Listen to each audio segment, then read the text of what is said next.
넘어져도 실패는 아니다라는 제목으로 에스라 4장의 내용을 함께 나누도록 하겠습니다. 시 한 편을 먼저 조금 읽어드리려고 합니다. 한번 잘 들어보시면 좋을 것 같아요. 광장의 벤치 위에 어떤 사람이 앉아 사람이 지나가면 부른다. 그는 외안경에 낡은 회색 옷, 옆 걸련을 피우며 앉아있다. 그를 보면 안 된다. 그의 말을 들어서는 안 된다. 그가 보이지도 않는 양 그냥 지나쳐야 한다. 그가 보이거든 그의 말이 들리거든 걸음을 재촉하여 지나쳐야 한다. 혹 그가 신호라도 한다면 당신은 그의 곁에가 앉을 수밖에. 그러면 그는 당신을 보고 미소 짓고 당신은 참혹한 고통을 받고 그 사람은 계속 웃기만 하고 당신도 똑같이 웃게 되고 웃을수록 당신의 고통은 더욱 참혹하고 고통이 더할수록 더욱 어쩔 수 없이 웃게 되고 당신은 거기 벤치 위에 미소 지으며 꼼짝 못하고 앉는다. 곁에는 아이들이 놀고 행인들 조용히 지나가고 새들은 이 나무에서 저 나무로 날아가고 당신은 벤치 위에 가만히 앉아있다. 당신은 안다. 당신은 알고 있다. 이제 다시는 이 아이들처럼 놀 수 없음을. 이제 다시는 조용히 이 행인들처럼 지나갈 수 없음을. 당신은 안다. 이 새들처럼 이 나무에서 다른 나무로 날아갈 수 없음을 당신은 안다. 프랑스의 시인 자크 프레베르의 절망이 벤치에 앉아있다라는 시입니다. 누구나 살면서 한 번은 넘어지죠. 넘어지면 많이 아픕니다. 잘 걷다가 잘 뛰다가 넘어지면 더 아픕니다. 그래도 일어나야 합니다. 어떤 사람은 웃으면서 일어납니다. 어떤 사람은 엉엉 울면서 힘겹게 일어나죠. 또 어떤 사람은 누군가가 내민 손을 잡고 가까스로 일어납니다. 빠르든 늦든 다시 일어나서 사람들은 자기가 가야 할 길을 갑니다. 그런데 간혹 일어나지 못하는 사람들이 있습니다. 힘이 없어서 다시 넘어질 것이 두려워서 그냥 쓰러져 있습니다. 난 일어날 수 없어. 어차피 안 돼. 또 넘어질 거야. 무서워. 포기하고 싶어. 라고 누워있는 사람들이 있습니다. 실패란 무엇일까요?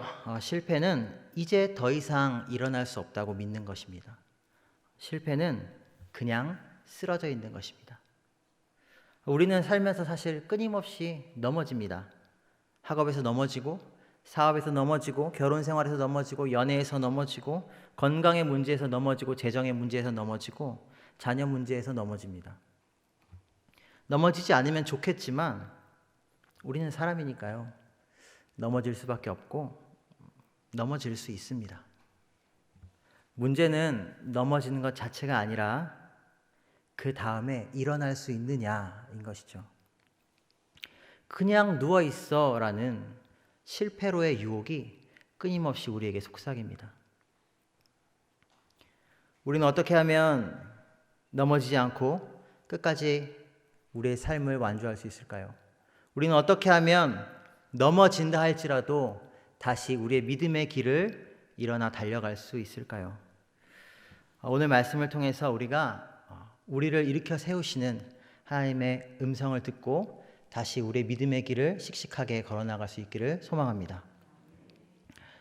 오늘 읽은 에스라 4장에는 하나님의 백성들 이야기가 나오죠.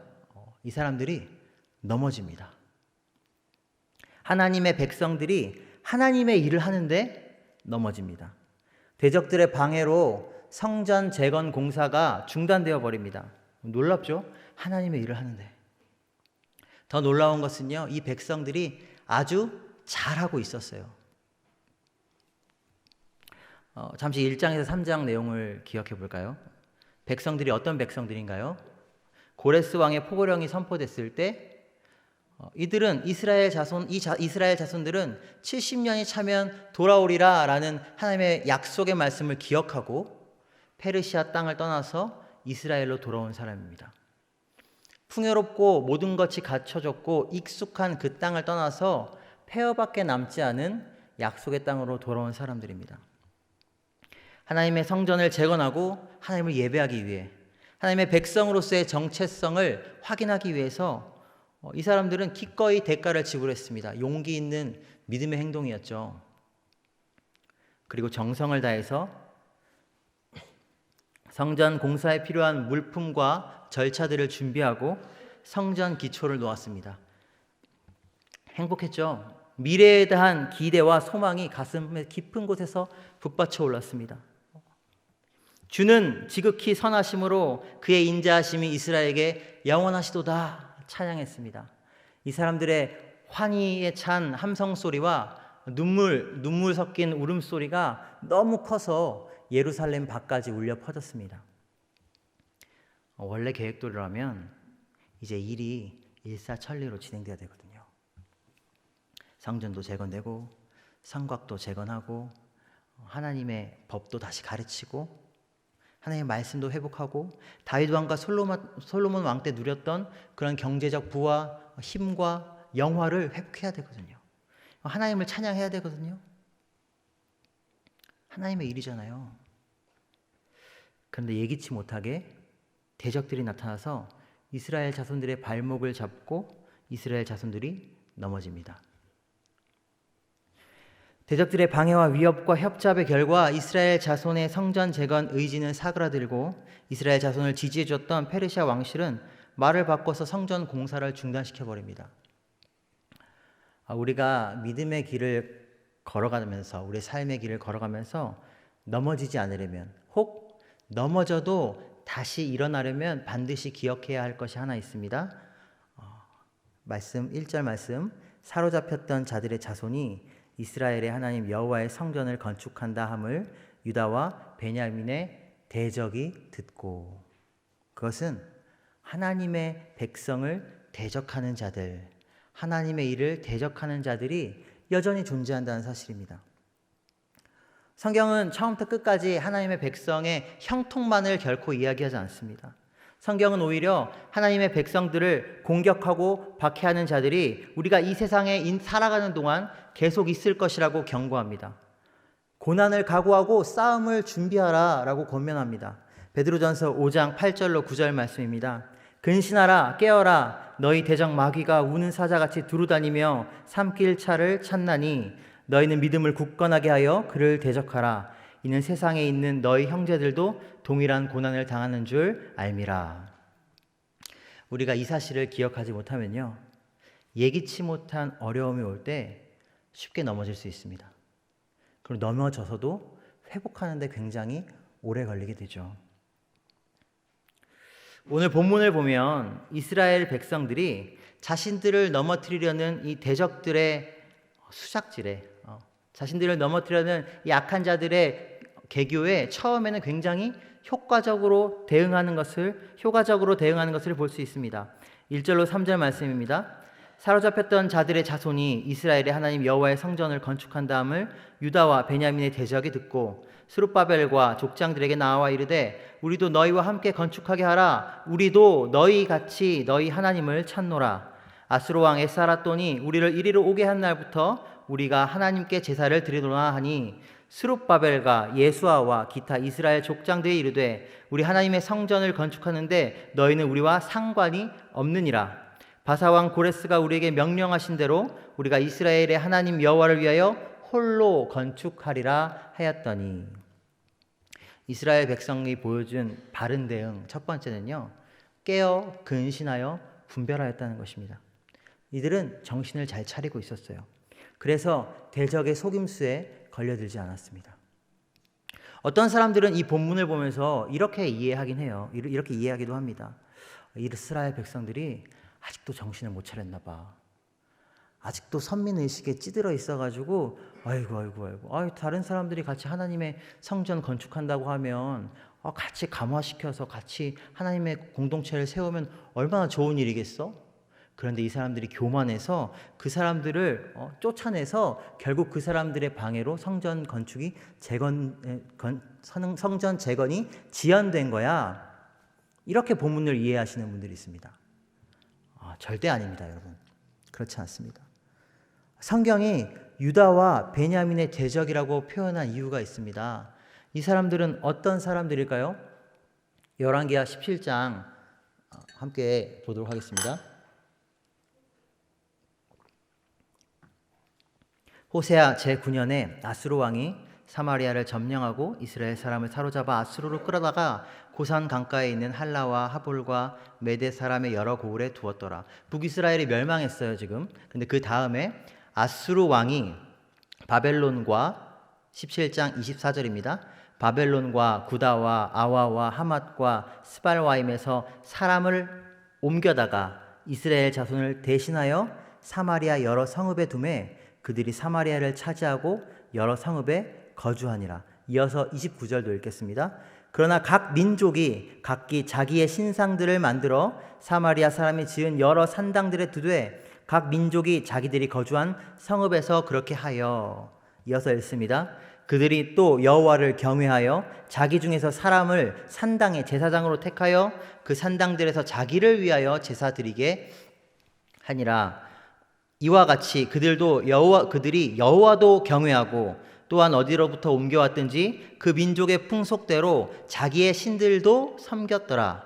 그들이 오늘까지 이전 풍속을 행하여 여호와를 경외하지 아니하며 또 여호와께서 이스라엘이라 이름을 주신 야곱의 자손에게 명령하신 율례와 법도와 계명을 준행하지 아니하는도다. 같이 건축하자고 찾아왔어요. 하나님을 예배한다고 말해요. 근데 이 사람들의 정체가 무엇입니까? 북이스라엘 멸망했을 때 사마리아로 이주해온 아수르 사람들입니다. 그 사람들의 후손입니다. 일단 혈통부터가 유대인이 아니죠. 그러면서 여호와를 경외한다 하면서 자기들 중에서 레위인이 아니라 자기들 중에서 제사장을 뽑아서 자기를 위하여 여호와께 예배하도록 했습니다. 또 한 가지 여호와를 예배한다, 경외한다 하면서 누구도 섬겨요? 자기들의 신도 섬겼다라는 거죠. 그러니까 쉽게 말하면 이 사람들은 우상 숭배자들이고 혼합주의자들이라는 것입니다. 말은 분명히 하나님을 경외한다고 하지만 그들의 실체는 이스라엘을 멸망하게 한 그러한 신앙의 모습을 그 사람들이 가지고 있었다는 겁니다. 적절한 비유가 될지는 모르겠지만 우리가 선교지에 교회를 세우는데 힘이 부족하다고 해서 통일교회 돈을 얻어다가 교회를 짓지는 않을 거 아니에요. 그러니까 비전 트립을 준비하는데 우리가 좀 잘 준비해보자 하기 위해서 신천지와 힘을 합쳐서 선교 여행을 가진 않잖아요. 이스라엘을 멸망하게 한 우상숭배와 혼합주의적 신앙을 다시 이 사람들이 받아들여야 했을까요? 절대 아니죠. 이스라엘 자손이 이를 알았습니다. 깨어 근신하여 분별하였습니다. 그래서 어떻게 합니까? 대적자들을 대적합니다. 우리 하나님 여호와의 성전을 건축하는데 너희는 아무런 상관이 없다. 바사왕 고레스의 명령도 너희가 아닌 우리가 받았다. 이스라엘의 하나님을 위하여 우리가 홀로 성전을 건축하겠다. 성도 여러분, 방금 전에 제가 이단 얘기를 하면서 비유를 했는데요. 굳이 이단뿐만이 아니라 조심스럽게 우리의 삶의 이 이야기를 가져와 보면요. 조심스럽게 혹시 우리는 고난이 두려운 나머지, 다툼이 두려운 나머지, 우리에게 찾아올 어떤 보복이 두려운 나머지, 실패가 두려운 나머지 눈이 가려져서 분별력을 잃어서 절대로 타협해서 안 될 무언가를 타협하고 있지는 않습니까? 신앙을 타협하고 양심을 타협하고 에이 이것쯤이야. 결과가 좋으면 하나님이 영광 받으시겠지. 이런 유혹을 받고 계시진 않습니까? 교회에서는 너무나 거룩한데 삶에서는 교회와 교회 밖에 분리된 그런 타협적인 신앙생활을 우리가 혹시 하고 있는 것은 아닐까요? 간곡히 말씀드립니다. 대적 때문에 하나님의 성전 공사가 멈춘 것이 실패가 아니고요. 대적과 함께 성전을 짓는 것이 실패입니다. 차라리 믿음을 지켜서 대적들의 방해 때문에 고통받고 성전 공사가 잠시 중단된 것이 잘한 선택이라고 저는 감히 말씀드리고 싶습니다. 성도 여러분, 우리의 삶 속에 은밀히 찾아와서 속삭이는 우리의 신앙을 타협하라는 그런 유혹으로부터 벗어나시기 바랍니다. 그 악한 음성들을 대적하시기를 바랍니다.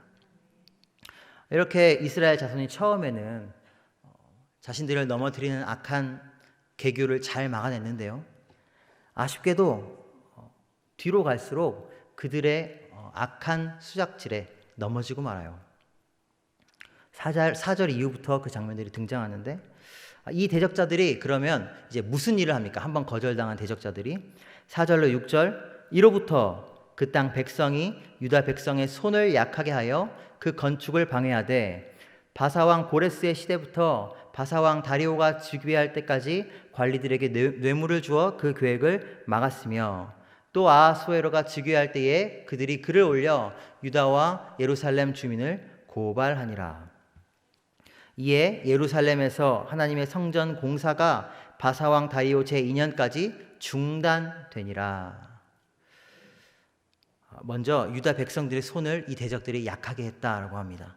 성경에서 손을 약하게 하다라는 표현은요, 마음을 낙심시켰다, 길을 꺾었다, 겁을 주어 두렵게 했다, 이를 추진할 의지를 사그라들게 했다, 이런 의미가 있습니다. 이런 의미의 관용어입니다. 또 이 사람들은요, 백성을 방해하기 위해서 관리들에게 뇌물을 줬고요, 또 계속해서 백성들을 고발하는 상소를 왕에게 올렸다는 거죠. 그런데 이것이 일회성이 아닙니다. 우리는 그래도 하나님의 백성이기 때문에 믿음이 있어서 작정하고 우리를 때리러 오면 믿음으로 견뎌요. 맞습니다. 이겨냅니다. 그런데 계속해서 우리의 신앙을 괴롭히고 낙심시키고 두렵게 하는 방해들이 있으면 거기에 익숙해지고 거기에 물들고 점점 마음의 힘이 꺾여가게 되어요. 이로부터라고 4절에 말하고 있죠. 4장에 페르시아 왕들의 이름이 여럿 등장합니다.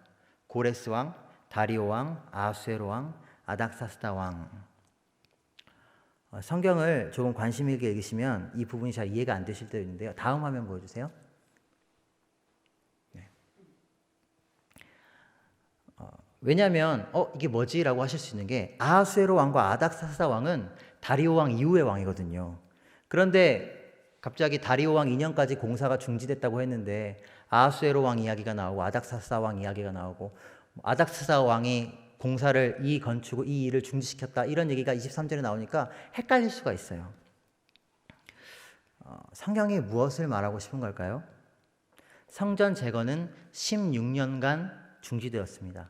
다리오 왕 2년까지 중지된 것이 맞습니다.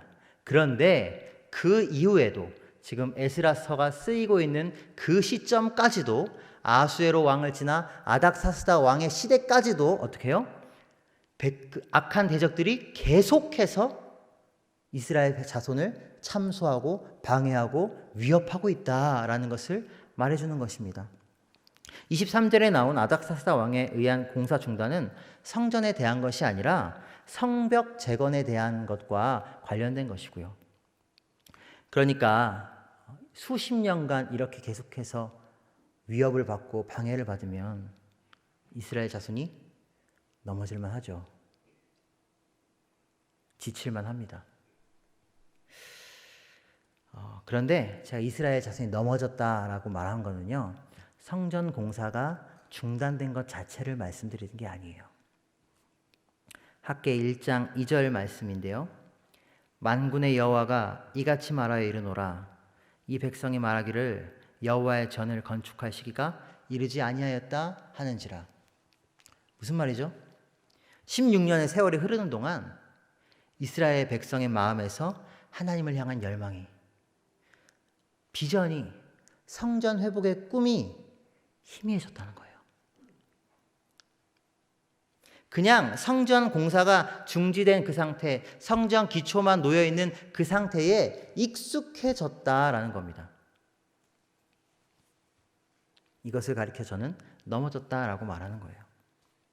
그리고 이렇게 넘어져 있는 그 자체에, 그러한 상황에 익숙해지는 일이야말로 신앙의 실패로 가는 지름길인 것입니다.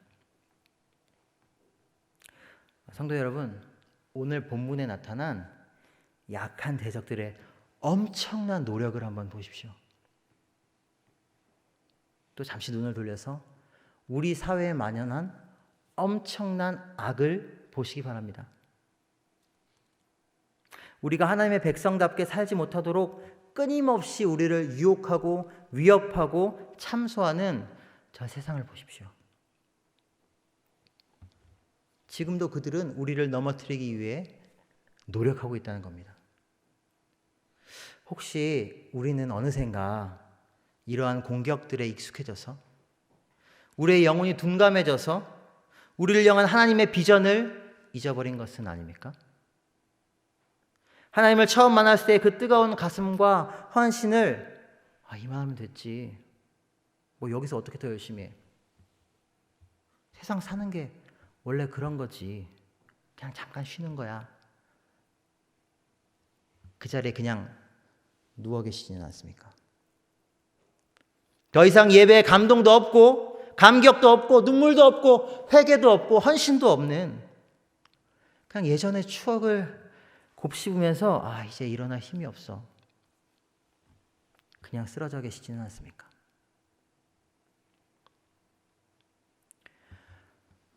이대로는 끝날 수 없습니다. 이대로 끝나서는 안 됩니다. 그럼 어디에 희망이 있습니까? 하나님께 희망이 있다라는 것이죠. 24절. 이에 예루살렘에서 하나님의 성전 공사가 바사왕 다리오 제2년까지 중단되니라. 24절 한 번 더 읽습니다.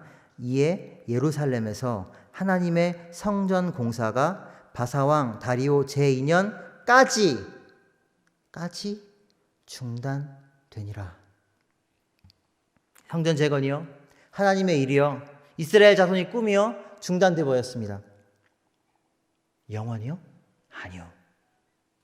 다리오 왕 제2년까지. 이스라엘 자손을 낙담시켰던, 또 우리를 낙담케 하는 멈춰진 비전, 코로나 때문에 모이지 못하고 우리를 두렵게 하고 우리를 넘어뜨리는 이런 상황들, 근데 그것이 영원히요? 아니요. 까지. 영원히 멈춘 것이 아니고 역사의 주관자 되시는 하나님의 계획에서는 잠깐 지나갈 비에 불과하다는 것입니다. 까지의 은혜가 아직 우리에게 남아있다는 것입니다. 우리의 손이 약해질지라도 우리를 붙드시고 계시는 하나님의 손이 있다는 것입니다. 그것이 우리의 희망인 것입니다. 민수기 6장 24절로 26절 말씀입니다. 여호와는 내게 복을 주시고 너를 지키시기를 원하며 여호와는 그의 얼굴을 내게 비추사 은혜 베푸시기를 원하며 여호와는 그 얼굴을 내게로 향하여 드사 평강 주시기를 원하노라. 이것이 우리를 향한 하나님의 마음인 줄로 믿으시길 바랍니다. 하나님의 얼굴은 지금도 이때도 여전히 우리를 향하고 있습니다. 이사야 40장 30절에서 31절입니다. 소년이라도 피곤하며 곤비하며 장정이라도 넘어지며 쓰러지되 오직 여호와를 앙망하는 자는 새 힘을 얻으리니 독수리가 날개치며 올라감 같을 것이요 다른 박질하여도 곤비하지 아니하겠고 걸어가도 피곤하지 아니하리로다. 오늘 말씀을 보면서요, 이 본문 말씀을 한 번 더 봤는데요, 굉장히 특이한 게 있었어요. 넘어지지 않는다라는 얘기가 없어요. 30절에 소년도 피곤하다, 장정도 넘어진다. 이 말은요, 힘센 사람들은 넘어져도 우리는 안 넘어진다는 얘기가 아니에요. 누구나 다 넘어지는데, 그러나 여호와를 앙망하는 자는 다시 일어날 힘을 얻는다는 것입니다. 시편 18편 28편에서 29절 말씀입니다. 주께서 나의 등불을 켜시며 여호와 내 하나님이 내 흑암을 밝히시리다. 내가 주를 의뢰하고 적군을 향해 달리며 내 하나님을 의지하고 담을 뛰어넘나이다. 우리의 넘어짐은 실패가 아닙니다. 간혹 우리가 일어날 힘이 없을 그때라도 하나님은 우리를 바라보고 계시고 우리에게 손 내밀고 계십니다. 그렇기 때문에 우리는 영영 쓰러져 있을 수 없는 것입니다.